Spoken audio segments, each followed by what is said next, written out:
Welcome back to pharma night. अच्छा जी, हम कीमोथेरेपी को पढ़ रहे थे, उसको हमने स्टार्ट किया था उसके प्रिंसिपल्स को। तो आज हमें देखना है site of infection, patient factors, safety of the agent और कॉस्ट ऑफ थेरेपी।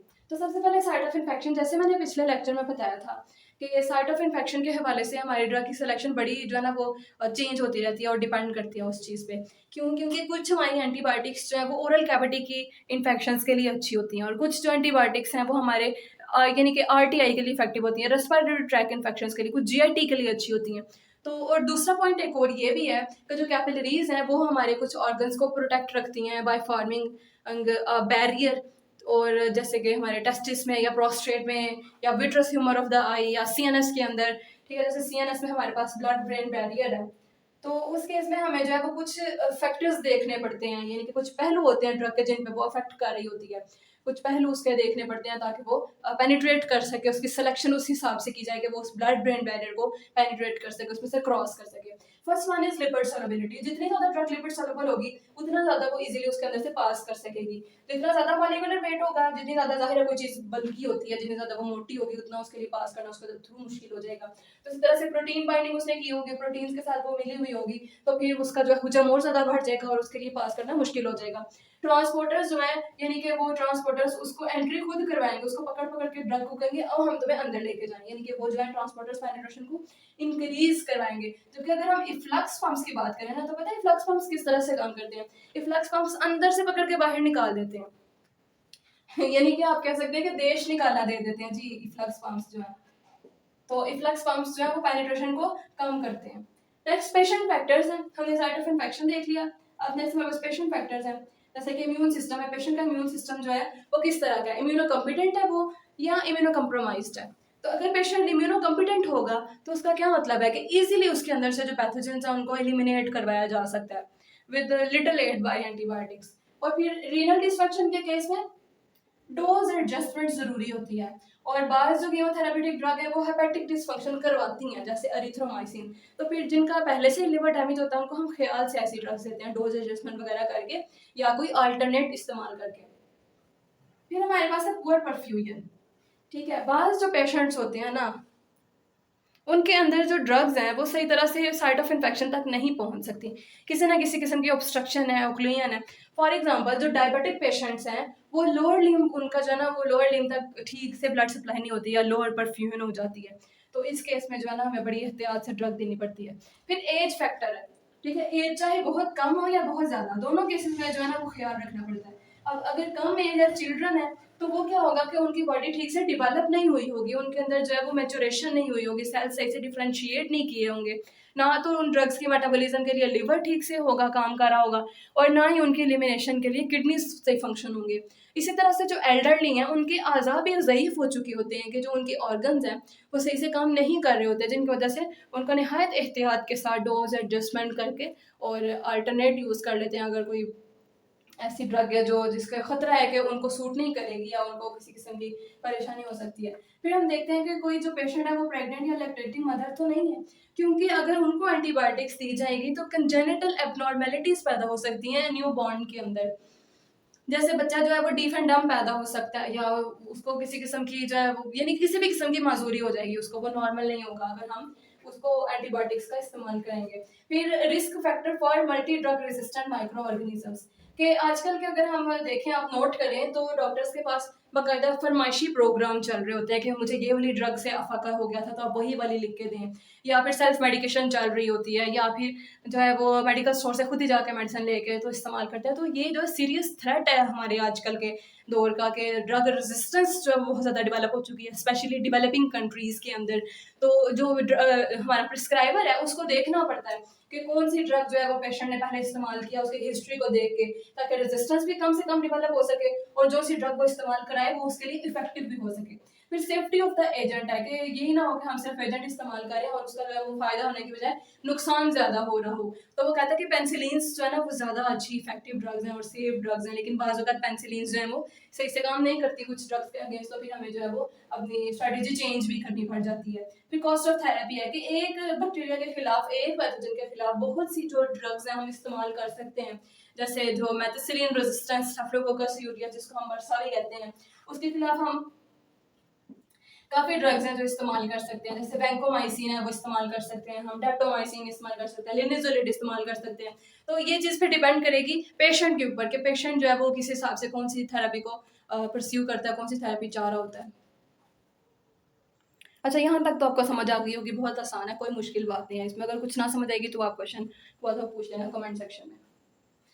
नेक्स्ट हमारे पास है रूट ऑफ एडमिनिस्ट्रेशन। ठीक है, मोस्टली जो हम प्रेफर करते हैं ना वो ओरल रूट है। ठीक है, ओरल रूट के जरिए एंटीबायोटिक्स को प्रेफर किया जाता है ताकि जो है उनकी फर्स्ट पास इफेक्ट भी हो सके और वो ज़रा सेफ होकर फिर जा सके, यानी ओरल को जो है ना वो प्रेफर किया जाता है। बाज़ औक़ात हम आईवी भी देते हैं, यानी कि अगर जो पेशेंट है वो हॉस्पिटलाइज हुआ हो या हमें ज़रूरत हो कि हम जो है वो एक रिक्वायर्ड कंसंट्रेशन, एक रिक्वायर्ड टाइम के लिए, डेफिनेट टाइम के लिए जो है ना वो उस पेशेंट की बॉडी के अंदर अचीव रहे, तो उसके लिए भी हम जो है वो आईवी रूट ऑफ एडमिनिस्ट्रेशन के ज़रिए दे सकते हैं। लेकिन जैसे ही यानी पूरी कोशिश होती है कि जितनी जल्दी हो सके हम ओरल की तरफ दोबारा शिफ्ट कर सकें, क्योंकि ओरल जो है वो ज़्यादा सेफ है as compare to parenteral. Oral के केस में हम जो है एंटीडोट दे सकते हैं अगर ज़्यादा डोज चली जाए, लेकिन आईवी के केस में जो है ना वो there is no going back.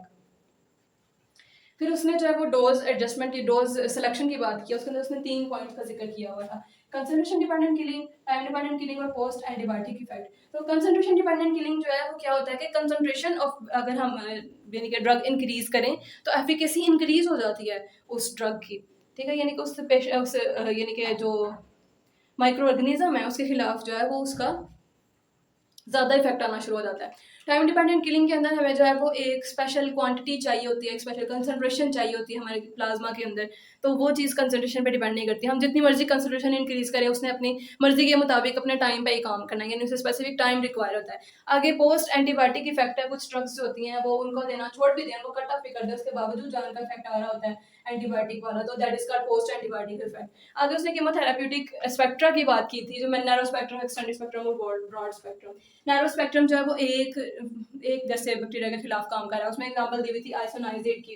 ठीक है, आइसोनाइजेट जो है वो यूज हो रही होती है टीबी के पेशेंट्स में, माइकोबैक्टीरियम ट्यूबरकुलोसिस के खिलाफ। ठीक है, तो आइसोनाइजेट सिर्फ उसी में यूज हो रही है टीबी में। जबकि जो एक्सटेंडेड स्पेक्ट्रा है वो क्या होता है कि एक से ज़्यादा माइक्रो ऑर्गेनिज्म के लिए, जिस तरह के ग्राम पॉजिटिव के लिए भी और कुछ ग्राम नेगेटिव के लिए। एग्जांपल इसमें हमारे पास एम्पीसिलिन की आ जाती है, एम्पीसिलिन। और ब्रॉड स्पेक्ट्रम के अंदर अगर हम देखें तो broad spectrum variety of microorganisms के खिलाफ इजीली इस्तेमाल हो जाती है, जैसे हमारे पास टेट्रासाइक्लिन्स हैं और फ्लोरोक्विनिलोन्स वगैरह, तो वो हमारे पास ब्रॉड स्पेक्ट्रम के अंदर आ जाते हैं। नेक्स्ट हमारे पास कम्बिनेशन है, तो कम्बिनेशन हम ड्रग्स की देते हैं तो उसका हमारे पास एडवांटेज भी आ जाता है और डिसएडवांटेज भी आ जाता है। तो एडवांटेज हमारे पास डेफिनेटली साइनर्जिज्म है, क्योंकि इफेक्टिवनेस इंक्रीज कर जाती है, तो साइनर्जिज्म ज़्यादा हो जाता है। अगर कोई बाउंड है तो उसकी हीलिंग अच्छी हो जाएगी, अगर कोई बीमारी है तो उसकी ट्रीटमेंट ज़्यादा अच्छी हो जाएगी अगर हम कम्बिनेशन की फॉर्म में दें। लेकिन इसका साइड इफेक्ट भी है, यानी इसका डिसएडवांटेज भी है। सबसे पहले तो फर्स्ट यानी कि ऑफकोर्स रेजिस्टेंस है, कि उस पेशेंट के अंदर रेजिस्टेंस डिवेलप हो जाती है, और दूसरी उसकी मजे की बात है उसने बताई हुई है एफिकेसी। अच्छा, ये बड़ी मजे की बात है, ये बात इस तरह से है कि उसने कहा है कि एक ड्रग हमने दी बैक्टीरियोस्टेटिक, उसके साथ हमने बैक्टीरियोसिडल ड्रग दी, यानी कि कम्बिनेशन में दी। अब बैक्टीरियोस्टेटिक ड्रग ने तो जाके बैक्टीरियोस्टेसिस करवा दिया, कोई ग्रोथ नहीं हो रही बैक्टीरिया की, लेकिन जो बैक्टीरियोसिडल ड्रग थी वो सिर्फ उसी वक्त एक्ट कर सकती थी, उसी वक्त अपना काम कर सकती थी जब बैक्टीरिया ग्रो कर रहे थे। अब ग्रोथ तो हो नहीं रही बैक्टीरिया की, तो उसका मतलब है कि वो अपना काम नहीं करेगी, यानी इस केस में जो है वो एफिकेसी कम हो गई है इस कम्बिनेशन के केस में। तो ये फिर देखना ज़रूरी है कि कौन सी ड्रग किसके साथ कम्बिनेशन में दी जा रही है, तो फिर उसी को प्रेफर किया जाता है कि वो ही दी जाए। नेक्स्ट हमारे पास ड्रग रेजिस्टेंस है। जैसे मैंने अभी बताया कि डॉक्टर्स के पास फरमाइशी प्रोग्राम चल रहे होते हैं, और हकीकत भी यही है कि फ़लानी ड्रग से हमें इफेक्ट आया था, फ़लानी ड्रग ज़्यादा अच्छी है तो हमें वही वाली चाहिए। या फिर जो पेशेंट्स हैं वो अपनी मर्ज़ी से छोड़ देते हैं कि आज मैंने खाई है, ठीक है, मैं कल ठीक हो गया हूँ, अब मेरी बीमारी ठीक हो चुकी है, अब मुझे दवाई खाने की ज़रूरत नहीं है। तो क्या होता है कि उनकी जो थेरेपी का ड्यूरेशन होता है वो पूरा नहीं होता, और जो ड्रग है उसके खिलाफ रेजिस्टेंस पैदा हो जाती है उस माइक्रो ऑर्गेनिज्म के अंदर। तो सबसे पहले क्या होता है, जाहिर है जेनेटिक अल्टरेशन आ जाएंगी।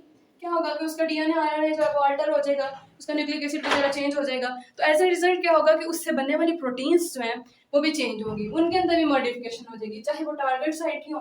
टारगेट साइट की प्रोटीन्स के अंदर मॉडिफिकेशन हो जाएगी, तो जाहिर है फिर ड्रग जो है वो उनके साथ बाइंड नहीं ठीक से करेगी, और अगर बाइंड नहीं करेगी तो जाहिर है उसका इफेक्ट नहीं आएगा। डिक्रीज अकोमुलेशन, ठीक है, यानी कि वो जो ड्रग है इफ्लक्स पम्प्स वगैरह बन जाएंगे ना, इफ्लक्स पम्प्स में तो प्रोटीन्स ही हैं, तो वो क्या करेंगे कि उन ड्रग्स को देश निकाला देंगे, उनको निकाल देंगे उस माइक्रो ऑर्गेनिज्म के अंदर से, तो वो अंदर ही नहीं जाएगी, तो इसने इफेक्ट खराब करना है। और कुछ एंजाइम्स की डेवलपमेंट है, जैसे मैंने बताया था बीटा लैक्टोमेसिस यानी पेनिसिलिनेसिस वगैरह बन जाते हैं जो पेनिसिलिन को इनएक्टिव कर देते हैं। तो ये एंजाइम्स की फॉर्मेशन हो सकती है जो कि उन एंटीबायोटिक्स को मुकम्मल तौर पे खत्म कर देते हैं, उनकी डिग्रेडेशन करवा देते हैं। फिर हमारे पास लास्ट पे इस चैप्टर के लास्ट में कुछ कॉम्प्लिकेशंस उसने बताई हैं, जैसे हाइपर सेंसिटिविटी या डायरेक्ट टॉक्सिसिटी और सुपर इन्फेक्शन। हाइपर सेंसिटिविटी यानी क्या कह सकते हैं, आम लफ्जों में हम एलर्जी कह सकते हैं, तो ये रैशेस वगैरह भी हो सकती है और एनाफिलेक्टिक शॉक तक भी लेके जा सकती है, यानी कि ये माइल्ड रैशेस वगैरह और हो सकता है कि प्रॉब्लम हो गई कि वो सूट नहीं की ड्रग, लेकिन एनाफिलेक्टिक शॉक जो है वो बहुत सीवियर किस्म है, it may lead to death of the patient. और डायरेक्ट टॉक्सिसिटी भी करवा सकती है, जैसे उसने लिखा अमाइनो ग्लाइकोसाइड वगैरह ऑटोटॉक्सिसिटी करवाती हैं। क्लोरामफेनिकोल जो है वो माइटोकॉन्ड्रिया के साथ इंटरेक्ट करती है, जिसकी वजह से बोन मैरो सुपरेशन हो जाती है। टेट्रासाइक्लिन जो है वो बोन्स के साथ इंटरेक्ट करती हैं उनकी ग्रोथ के साथ। फिर सुपर इन्फेक्शन के बारे में उसने कहा है कि जो एंटीबायोटिक्स हैं वो हमारे नॉर्मल फ्लोरा को भी इफेक्ट करती हैं, ठीक है। जब वो हमारे नॉर्मल फ्लोरा की किलिंग भी कर रही होती हैं तो एज अ रिजल्ट जो है वो अपॉर्चुनिस्टिक इन्फेक्शन हो सकते हैं, या इर्द गिर्द से जो माइक्रो ऑर्गेनिज्म है वो इजीली हमारे ऊपर अटैक कर सकते हैं, जो कि उन बैक्टीरिया के होते हुए नहीं कर रहे थे, उस नॉर्मल फ्लोरा के होते हुए नहीं कर रहे थे। तो इट में लीड टू सुपर इन्फेक्शंस। अब मुझे तो लग रहा है ये बहुत आसान टॉपिक था और आपको समझ आ गई होगी, लेकिन अगर आपको समझ नहीं आती बुक को रीड करने के बाद तो आप पूछ सकते हैं कमेंट सेक्शन में। और थैंक यू सो मच।